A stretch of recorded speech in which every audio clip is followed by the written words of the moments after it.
जय जोहार संगवारी हो।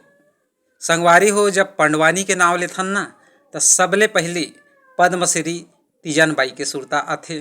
काबर के लइका लइका छत्तीसगढ़ के ओला जानथे।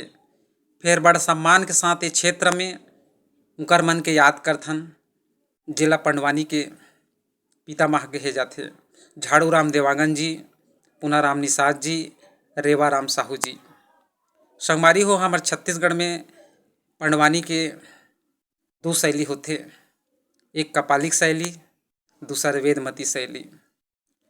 एला लोकगीत भी कही सकथो और लोक गाथा भी कही सकथो। लोकगीत एकर सेती कि एला गा के सुनाए जाथे, और लोक गाथा एकर सेती काबर ये महाभारत के गाथा हरे।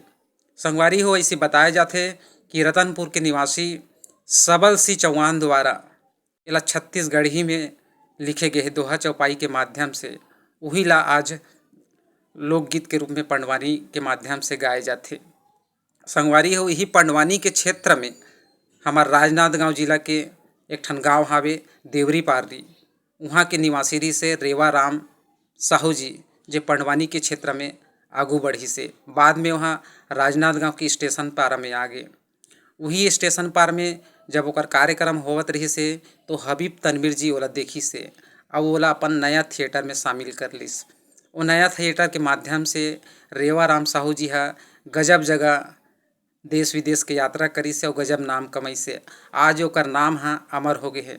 बताया जाथे कि 1980 के आसपास जब पद्मश्री तीजन बाई हा पंडवानी के क्षेत्र में नवा रही से, ओकर नाम होवत रही से, तो राजनांदगांव आए रही से और रेवा राम साहू के घर में आके मिले रही से और पंडवानी के बारीक गुण ला कुछ जानकारी ला ली से। एकर सेती पद्मश्री तीजन बाई हा ओला अपन गुरु तुल्य मानथे। आज रेवा राम साहू जी के नाम हा राजनांदगांव जिला में बड़े गौरव के साथ ले जाथे।